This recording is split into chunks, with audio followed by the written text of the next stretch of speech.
In this video, we're going to be talking about two special right triangles and how we can use them to help us identify the sine, the cosine, and the tangent. So, to start off, let's just talk about two special triangles that we are going to deal with. We're going to be dealing with, the first one is an isosceles triangle. We often call it a 45, 45, 90 triangle because those are the three angles that are in the triangle. So the first thing I want to do is solve for the missing side length of this 45, 45, 90 triangle. So we've got a right triangle. We know two side lengths. One is 1 and one is the square root of 2. So to find the third side length, we're going to use the Pythagorean theorem. So a squared plus b squared is equal to c squared.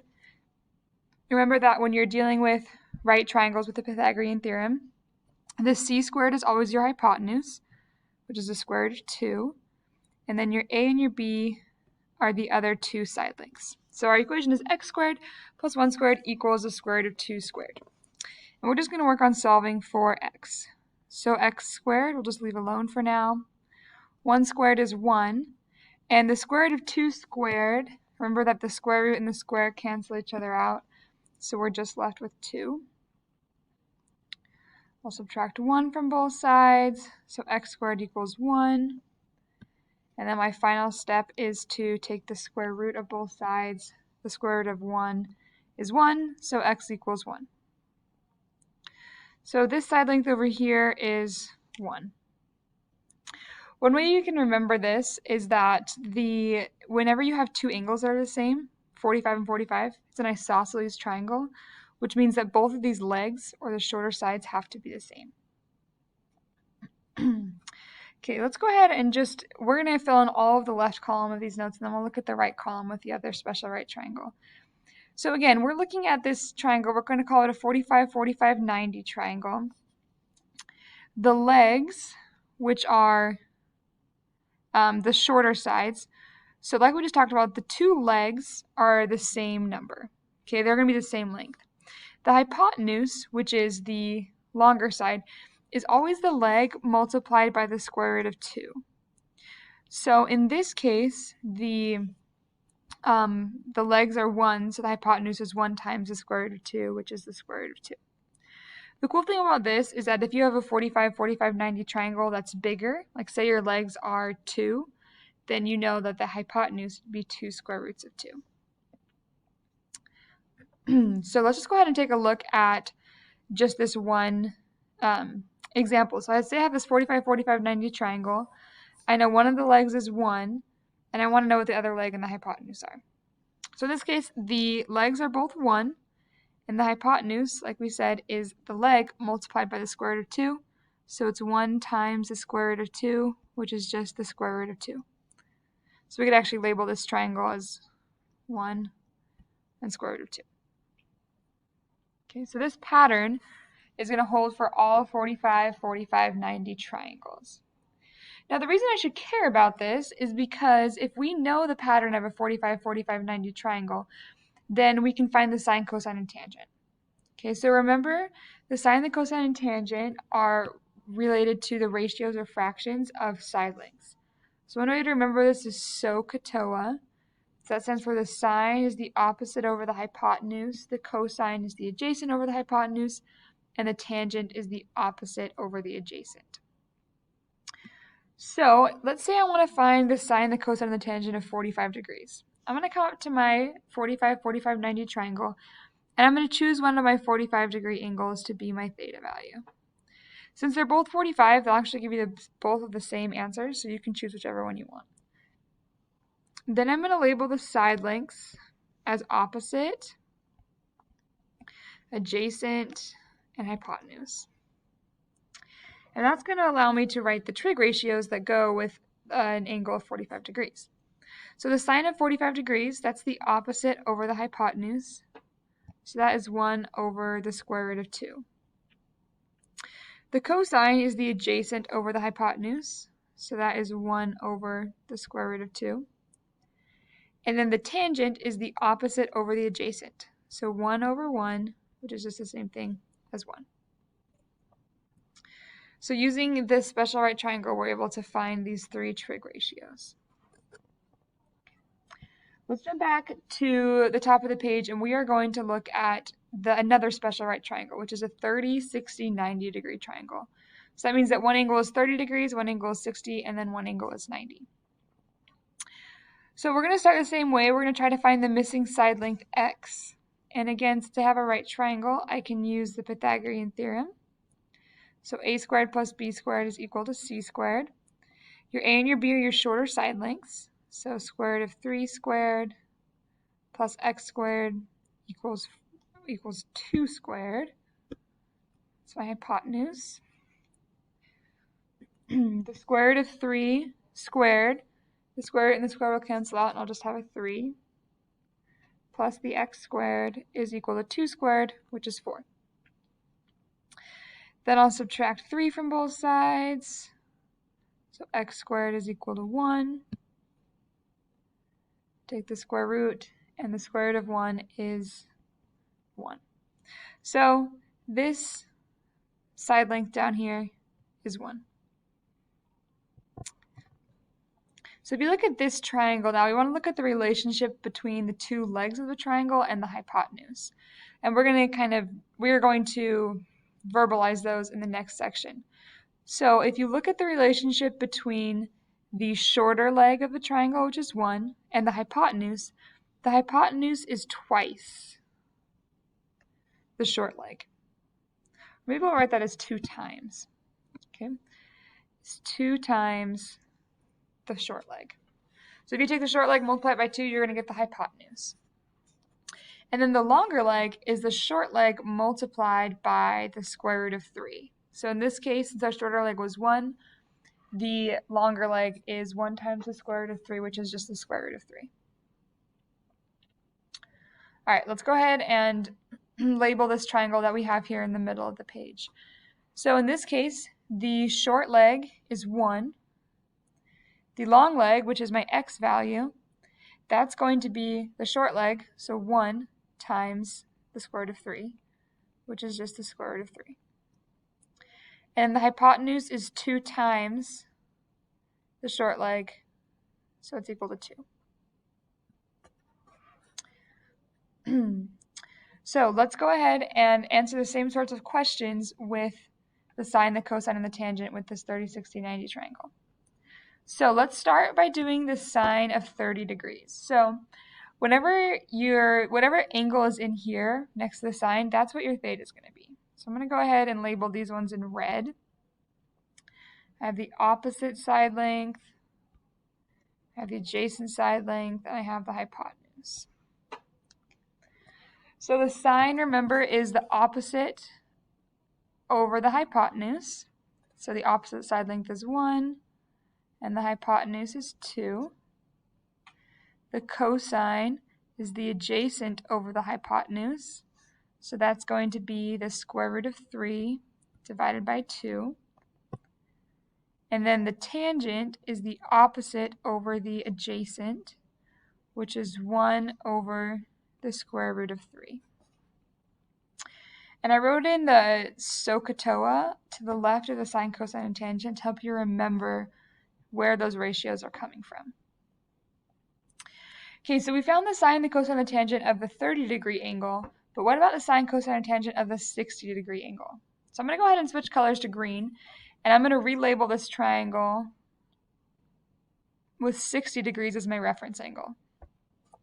So if 60 degrees is my reference angle, I've got the opposite side, the adjacent side, and the hypotenuse is, of course, the same. So the sine is my opposite over the hypotenuse. So that is the square root of 3 over 2. The cosine is the adjacent over the hypotenuse, so 1 over 2. And then the tangent is the opposite over the adjacent, which is the square root of 3 over 1, which you can just write as the square root of 3. So one thing to be really aware of is that with this one triangle, with the 30, 60, 90 triangle, we have 2 different angles that we can use to find the sine, cosine, and tangent, 30 or 60. And based on which angle you're using, you're going to get different values for the sine, cosine, and tangent. So you want to make sure that you're looking at the correct reference angle. So you might be wondering why we are caring so much about these specific triangles, okay? The reason we care about these specific triangles is that they are going to help us find the sine, cosine, and tangent of a bunch of other different angles as well. So let's go ahead and jump into what that looks like. You may want to take a screenshot of this page, or at least make sure you have it written down in your notes, so as we move to the next page, you're ready to use these triangles and their side lengths. So what we're going to do is we're going to kind of combine what we know about sketching angles in standard position to help us, and then these special right triangles to help us find the sine, the cosine, and the tangent. So the first thing we're going to do is we're going to draw the angle in standard position. So let me go ahead and grab a blue pen for that. So if I'm sketching a 30-degree angle, it's going to look something like this. And then I want to create a right triangle by drawing a line perpendicular to the x-axis. So basically what I'm going to do is I am just going to, I'm actually going to shorten this line just a little bit for us. I'm just going to drop a perpendicular down right here. So I'm just creating a right triangle with the x-axis. And it's really important that you make the right triangle with the x-axis. Okay. Now we have a right triangle, so we can start labeling some things that we know. Okay. We know that this angle that we sketched was a 30-degree angle, and we know this angle right here is a 90-degree angle, which means that this third angle has to be 60 degrees. So we have a 30, 60, 90 triangle, which means that we know the side lengths of that. We know that the short leg can be 1. The hypotenuse is twice the short leg, so it's 2. And the long leg is 3 times, the short leg times the square root of 3. So just with that one angle and with knowing our special right triangles, we're able to identify all the sides and angles of the triangle really fast. And that's going to allow us to find the sine, the cosine, and the tangent really quickly as well. So let's go ahead and label these sides based on that 30-degree angle. I've got the opposite side, I've got the hypotenuse, and I've got the adjacent. So the sine is the opposite over the hypotenuse, so that's 1/2. The cosine is the adjacent over the hypotenuse, so square root of 3 over 2. And the tangent is the opposite over the adjacent, so 1 over the square root of 3. So this right triangle, this special right triangle, is able to help us answer questions about just these angles, sine, cosine, and tangent of 30 degrees. Now that one might seem like, duh, we just barely did that triangle. And we know what the sine, cosine, and tangent of 30 degrees are. So let's jump down, and we are going to talk about what this other angle, negative 225, and see if we can use our special right triangles to help us find the sine, cosine, and tangent of this angle. So let's go ahead and sketch the angle negative 225. So we always start in the same spot on the positive x-axis. And since it's a negative angle, I'm going to be going negative in the clockwise direction around the circle until I get to 225 degrees. Okay. So that's my negative 225 degree angle. Now I'm going to go ahead and draw in this right triangle. Okay. So I know that I have a right triangle, which is nice. What I want to do is figure out all the angles of my triangle. So first, I'm going to look at this reference angle. Okay, the little angle that's right here, that's the bottom right corner of my right triangle. Now this reference angle, what I'm going to do to find is I'm going to think about, okay, the whole angle is negative 225. And in order to get to that negative 225 degree angle, I did go at least that full straight line, which is 180. So I'm going to go ahead and add 180 to that. And that tells me that to get from the other side of the x-axis up to my terminal side, I went negative 45 degrees, which means that my reference angle is 45 degrees. So since I have one angle that's 45 degrees, I know that the other one is going to be 45 degrees. Let me write that in with a blue pen. And we have a 45, 45, 90 triangle, which is one of our special right triangles. So I can label the side lengths. The legs are the same, 1 and 1, and the hypotenuse is the square root of 2 times that leg. So one thing I'm going to do before we move on to the sine, cosine, and tangent is I'm actually going to make one of the side lengths of my triangle negative. I'm going to make this bottom leg -1. And the reason why is because as we think about moving, this triangle is going to the negative side of our x-axis. So if you think about this right triangle as a distance on the x-axis, it's going to be a distance of -1. Since I'm still going up on the y-axis, the other leg will still be 1 and the hypotenuse will always be positive. So now I can use these side lengths and the angle of 45 degrees to label these sides as opposite, adjacent, and hypotenuse. And then I can just go ahead and identify what the sine, cosine, and tangent are. So the sine is the opposite over the hypotenuse. The cosine is the adjacent over the hypotenuse, and then the tangent is the opposite over the adjacent. Okay. All right, so hopefully you guys are feeling pretty comfortable doing this kind of thing, identifying sine, cosine, and tangent when you're dealing with degrees. What we're going to do in the next section is we are going to look at some radian measures. Okay. So before we do that, I actually want us to go back to our 30, 60, 90 and our 45, 45, 90 triangles, and we're going to label the angles with radian measures as well as with degree measures. So you can go ahead and hit pause and practice your converting to convert these into radians and degrees. I'm just going to go ahead and put them in. Okay, so 45 degrees is pi fourths. That means that these two angles are pi fourths, and then your 90-degree angle is pi halves. On the 30, 60, 90 triangle, the 90 degrees is going to be pi halves. The 30 degrees is pi sixths, and the 60 degrees is pi thirds. So as we go about thinking about solving for sine, cosine, and tangent and radian measures, we can also use these same special right triangles. So let's jump back to our examples with radians and practice solving these sorts of, finding the trig ratios, sine, cosine, and tangent when we're in radians. So my first step is going to be the same. I'm going to sketch this angle pi thirds, which is going to end up about right here. Then I'm going to create the right triangle.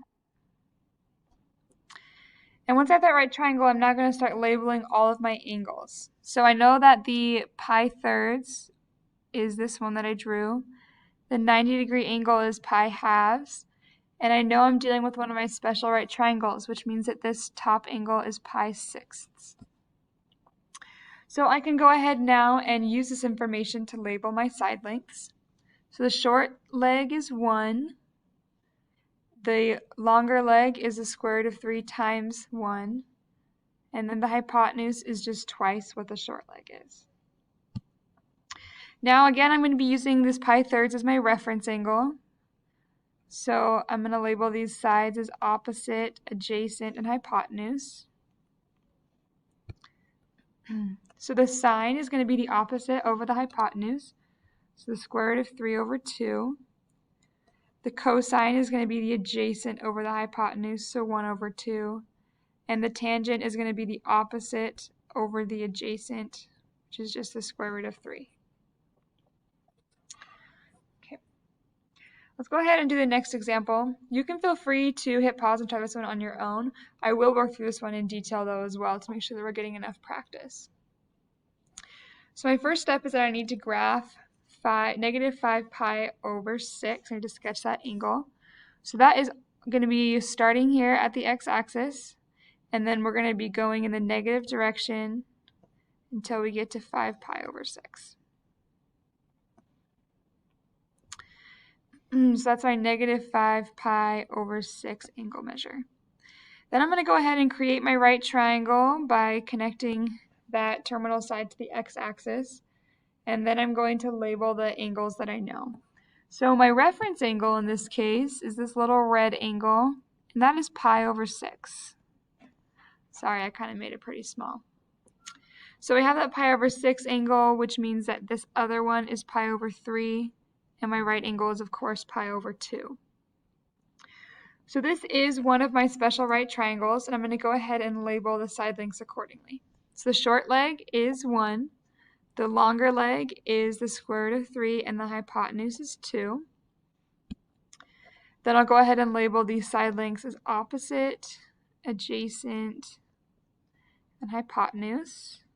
And again, those opposites, adjacent to hypotenuse are in respect to the reference angle of pi over 6. And then I can use those to go ahead and fill in my trig ratios. So the sine of negative pi over 6, I am going to use this pi 6 reference angle for. It's going to be the opposite side length over the hypotenuse. The cosine will be the adjacent over the hypotenuse. And the tangent will be the opposite over the adjacent. Okay. Now, I actually want to go back, and we actually made some mistakes working through this problem, and hopefully you caught them. I'm hoping that you did. If you didn't, let's go ahead and talk about them. My side lengths are all correct, but some of them need to be negative. Okay. This square root of 3 is going to be a negative number because I'm moving in the negative direction on my x coordinate, on my x-axis. This 1, that's the other leg length, is also going to be negative because I'm moving down on my y-axis. Which means that as I find the sine, cosine, and tangent, everywhere I had a 1, it was really a negative 1. Everywhere I had a square root of 3, it was really a negative square root of 3. Okay. Notice that the hypotenuse is always positive. So that's something that you can write down. Hypotenuse is going to always be positive.